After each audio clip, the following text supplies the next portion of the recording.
Hi, welcome to Indian polity series. ಇವತ್ತು class 1 provisions ಅಂದರೆ ತುರ್ತು ಪರಿಸ್ಥಿತಿ ಉಪಬಂಧಗಳನ್ನು ನೋಡೋಣ. ಈ ತುರ್ತು ಪರಿಸ್ಥಿತಿ ಉಪಬಂಧಗಳು ಭಾರತದ ಸಂವಿಧಾನದಲ್ಲಿ ಭಾಗ 18 352ರಿಂದ 360ನೇ ವಿಧಿಗಳ ಅಡಿಯಲ್ಲಿ ಬರ್ತದೆ.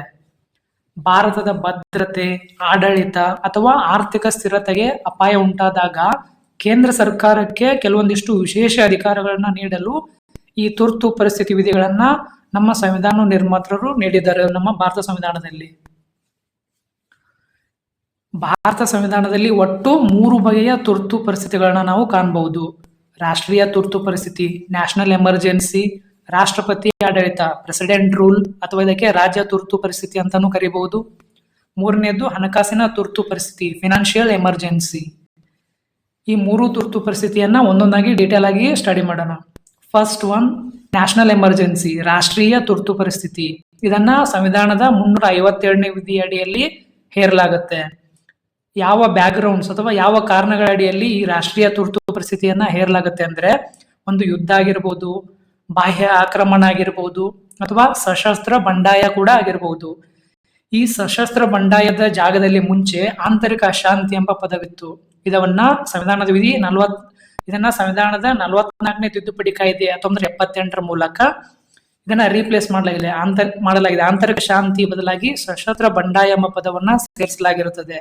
ಈ ಪದವನ್ನ ಯಾಕೆ ತೆಗೆದುಹಾಕಲಾಯಿತು ಅಂದ್ರೆ, ಆಂತರಿಕ ಶಾಂತಿ ಪದವನ್ನ 1975 ಆ ರೇಂಜ್ ಅಲ್ಲಿ ನ್ಯಾಷನಲ್ ಎಮರ್ಜೆನ್ಸಿ ಇರಲಾಗಿತ್ತು. ಇಂದಿರಾ ಗಾಂಧಿ ಪ್ರಧಾನಮಂತ್ರಿಯಾಗಿದ್ದ ಕಾಲದಲ್ಲಿ. ಅವಾಗ ಈ ಆಂತರಿಕ ಅಶಾಂತಿ ಎಂಬ ಪದವನ್ನ ದುರ್ಬಳಕೆ ಮಾಡಿಕೊಳ್ಳಲಾಗಿದೆ ಎಂಬ ಟೀಕೆ ಉಂಟಾಗಿತ್ತು.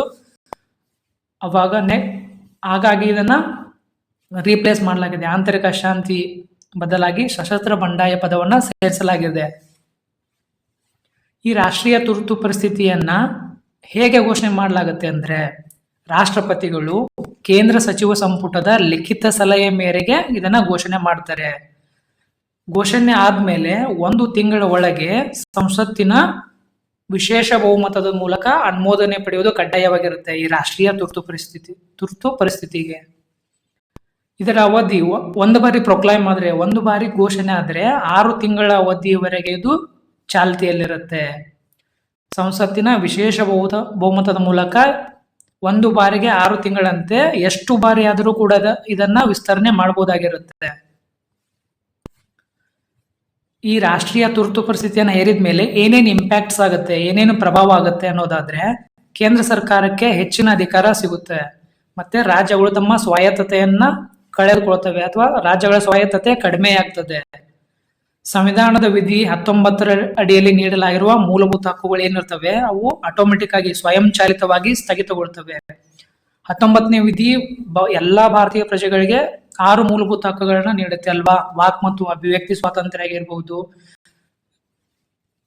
ತನಗೆ ಇಷ್ಟವಾದ ವೃತ್ತಿಯನ್ನ ಮಾಡುವ ಸ್ವಾತಂತ್ರ್ಯ ಇರಬಹುದು, ಇಷ್ಟವಾದ ಪ್ರದೇಶಕ್ಕೆ ಹೋಗುವ ವಾಸಿಸುವ ಅಧಿಕಾರ ಇರಬಹುದು, ಹಕ್ಕು ಇರಬಹುದು ಅಲ್ವಾ. ಈ ತರ ಒಟ್ಟು 6 ಮೂಲಭೂತ ಹಕ್ಕುಗಳನ್ನು ನೀಡುತ್ತೆ ಪ್ರತಿಯೊಂದು ಪ್ರಜೆಗೆ. ಆ ಹಕ್ಕುಗಳು ಸ್ಥಗಿತಗೊಳ್ತವೆ.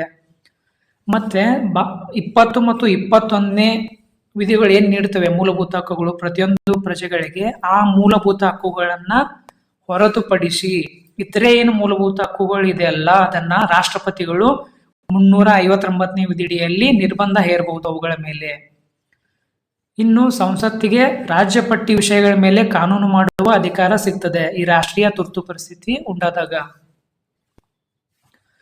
ರಾಷ್ಟ್ರೀಯ ತುರ್ತು ಪರಿಸ್ಥಿತಿ ಹೇರಿದ್ದಾರೆ, ಇವಾಗ ಇದನ್ನ ಹೇಗೆ ಹಿಂಪಡೆಯುವುದು ಅಂತ ಆದ್ರೆ, ರಾಷ್ಟ್ರಪತಿಗಳು ಯಾವುದೇ ಸಮಯದಲ್ಲಿ ಬೇಕಾದರೂ ಇದನ್ನ ಒಂದು ಘೋಷಣೆಯ ಮೂಲಕ ಹಿಂಪಡೆಯಬಹುದು. ಇದಕ್ಕೆ ಸಂಸತ್ತಿನ ಅನುಮೋದನೆ ಅಗತ್ಯ ಇರುವುದಿಲ್ಲ.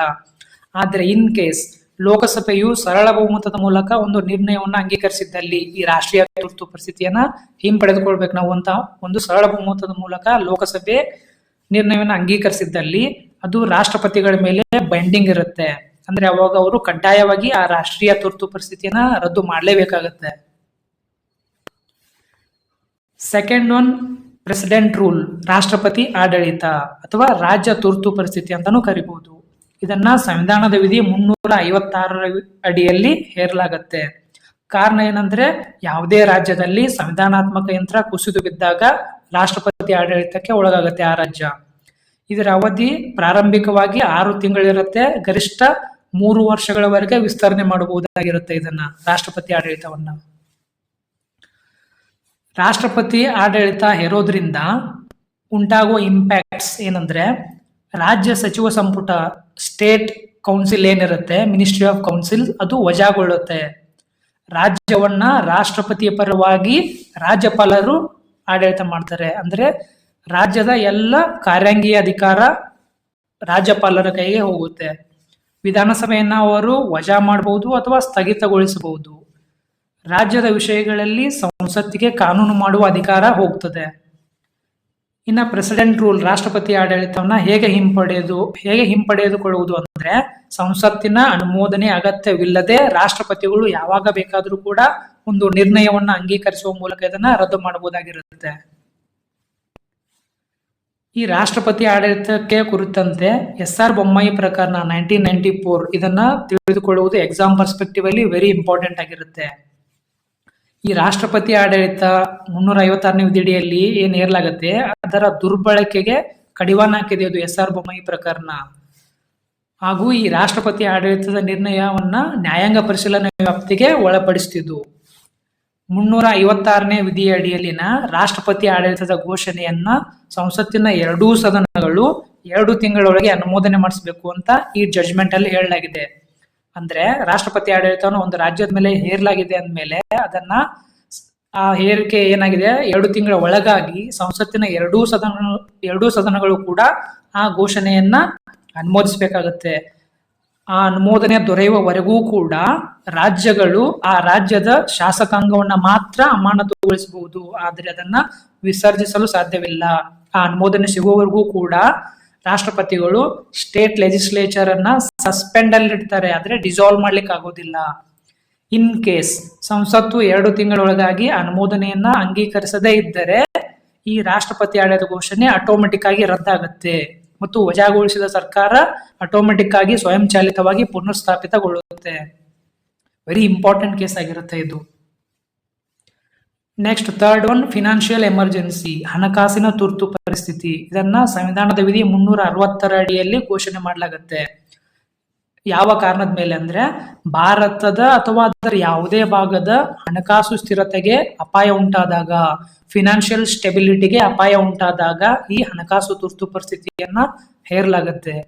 ಇದರಿಂದ ಏನೇನು ಇಂಪ್ಯಾಕ್ಟ್ಸ್ ಆಗುತ್ತೆ, ಏನೇನು ಪ್ರಭಾವ ಆಗುತ್ತೆ ಅಂದ್ರೆ, ಕೇಂದ್ರ ಸರ್ಕಾರ ರಾಜ್ಯಗಳ ಹಣಕಾಸಿನ ವಿಷಯಗಳಲ್ಲಿ ನಿರ್ದೇಶನ ನೀಡಬಹುದು. ರಾಜ್ಯಗಳಿಗೆ ಸರ್ಕಾರಿ ನೌಕರರ ಸಂಬಳವನ್ನ ಕಡಿತ ಮಾಡಬಹುದು. ಈ ನ್ಯಾಯಾಧೀಶರ ಸಂಬಳಗಳನ್ನು ಸೇರಿದಂತೆ ಯಾವುದೇ ಸರ್ಕಾರಿ ನೌಕರರ ಸಂಬಳವನ್ನ ಕಡಿಮೆ ಮಾಡಬಹುದು. ರಾಜ್ಯ ಬಜೆಟ್ಗೆ ಕೇಂದ್ರ ಅನುಮೋದನೆ ಅಗತ್ಯವಾಗಿರುತ್ತೆ. ಅವಾಗ ಸಂಬಂಧಪಟ್ಟ ರಾಜ್ಯಗಳು ತಮ್ಮ ಹಣಕಾಸಿನ ಮಸೂದೆಗೆ ಕೇಂದ್ರದ ಅನುಮೋದನೆ ಪಡೆಯುವುದು ಅಗತ್ಯವಾಗಿರುತ್ತೆ, ಕಡ್ಡಾಯವಾಗಿರುತ್ತದೆ ಅಂತ ಹೇಳ್ಬೋದು.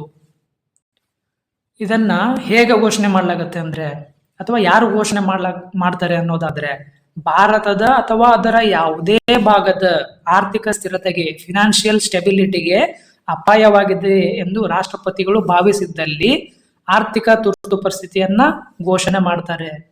ಈ ಘೋಷಣೆಯನ್ನ ಸಂಸತ್ತಿನ 2 ಸದನಗಳು 2 ತಿಂಗಳೊಳಗೆ ಸರಳ ಬಹುಮತದಿಂದ ಅನುಮೋದಿಸಬೇಕಾಗುತ್ತೆ. ಒಮ್ಮೆ ಅನುಮೋದನೆ ಪಡೆದ ನಂತರ ಇದು ಹಿಂತೆಗೆದುಕೊಳ್ಳುವವರೆಗೂ ಕೂಡ ಅನಿರ್ದಿಷ್ಟವಾಗಿ ಮುಂದುವರಿಯುತ್ತದೆ. ಯಾವುದೇ ಗರಿಷ್ಠ ಸಮಯದ ಮಿತಿ ಇರುವುದಿಲ್ಲ. ಇದನ್ನ ಹೇಗೆ ರದ್ದು ಮಾಡೋದು ಅನ್ನೋದಾದ್ರೆ, ರಾಷ್ಟ್ರಪತಿಗಳು ಒಂದು ಘೋಷಣೆಯ ಮೂಲಕ ಯಾವುದೇ ಸಮಯದಲ್ಲಿ ಬೇಕಾದ್ರೂ ಇದನ್ನ ಹಿಂಪಡೆದುಕೊಳ್ಳಬಹುದು. ರದ್ದತಿಗೆ ಯಾವುದೇ ಸಂಸತ್ತಿನ ಅನುಮೋದನೆ ಅಗತ್ಯ ಇರುವುದಿಲ್ಲ. ಆರ್ಟಿಕಲ್ 74(1) ಇದನ್ನ ತಿಳ್ಕೊಳ್ಳುವುದು ಇಂಪಾರ್ಟೆಂಟ್ ಇರುತ್ತೆ. ಈ ಫಿನಾನ್ಷಿಯಲ್ ಎಮರ್ಜೆನ್ಸಿ ಅಥವಾ ನ್ಯಾಷನಲ್ ಎಮರ್ಜೆನ್ಸಿ ಅಥವಾ ಪ್ರೆಸಿಡೆಂಟ್ ರೂಲ್ ಓದ್ಬೇಕಾದ್ರೆ ಈ ವಿಧಿಯನ್ನ ತಿಳಿದುಕೊಳ್ಳುವುದು ಜರೂರಾಗಿರುತ್ತೆ. ಈ ವಿಧಿ ಏನ್ ಹೇಳುತ್ತೆ ಅನ್ನೋದಾದ್ರೆ, ಸಂವಿಧಾನದ ವಿಧಿ 74 ಸಬ್ ಕ್ಲಾಸ್ 1 ಏನ್ ಹೇಳುತ್ತೆ ಅನ್ನೋದಾದ್ರೆ, ಪ್ರಧಾನಮಂತ್ರಿ ನೇತೃತ್ವದ ಮಂತ್ರಿಮಂಡಲದ ಸಲಹೆಯ ಮೇರೆಗೆ ರಾಷ್ಟ್ರಪತಿಗಳು ಕಾರ್ಯನಿರ್ವಹಿಸಬೇಕು ಅಂತ ಹೇಳುತ್ತೆ. ಇದು ರಾಷ್ಟ್ರೀಯ, ರಾಜ್ಯ ಹಾಗೂ ಆರ್ಥಿಕ ತುರ್ತು ಪರಿಸ್ಥಿತಿ ಸೇರಿದಂತೆ ಎಲ್ಲಾ ಘೋಷಣೆಗಳಿಗೂ ಕೂಡ ಅನ್ವಯವಾಗುತ್ತೆ. ಅಂದ್ರೆ ಯಾವುದೇ ತುರ್ತು ಪರಿಸ್ಥಿತಿ ಇರಲಿ, ಕೌನ್ಸಿಲ್ ಆಫ್ ಮಿನಿಸ್ಟರ್ಸ್ ಹೇಳಿದ್ದಾರೆ ಅಂದ್ರೆ ಅವರ ಅಡ್ವೈಸ್ ಮೇಲೆ ರಾಷ್ಟ್ರಪತಿಗಳು ತಮ್ಮ ಅಧಿಕಾರವನ್ನು ಚಲಾಯಿಸ್ತಾರೆ. 44ನೇ ಸಂವಿಧಾನ ತಿದ್ದುಪಡಿ ಕಾಯ್ದೆ ಅನ್ವಯ ಮಂತ್ರಿಮಂಡಲದ ಸಲಹೆಗೆ ರಾಷ್ಟ್ರಪತಿಗಳು ಬದ್ಧವಾಗಿರಬೇಕು. ಇಲ್ಲವಾದಲ್ಲಿ ಸಂವಿಧಾನದ 71ನೇ ವಿಧಿಯ ಅಡಿಯಲ್ಲಿ ಅವರನ್ನ ಮಹಾಭಿಯೋಗಕ್ಕೆ ಒಳಪಡಿಸಲಾಗುತ್ತೆ. ಇಷ್ಟು ಎಮರ್ಜೆನ್ಸಿ ಪ್ರೊವಿಷನ್ಸ್ ಆಗಿತ್ತು. ಕಾನ್ಸೆಪ್ಟ್ ಅರ್ಥ ಆಗಿದೆ ಅನ್ಕೊಂಡಿದ್ದೀನಿ. ಮತ್ತೆ ನೆಕ್ಸ್ಟ್ ಮುಂದಿನ ಕ್ಲಾಸಸ್ ಅಲ್ಲಿ ಸಿಗೋಣ. Thank you so much.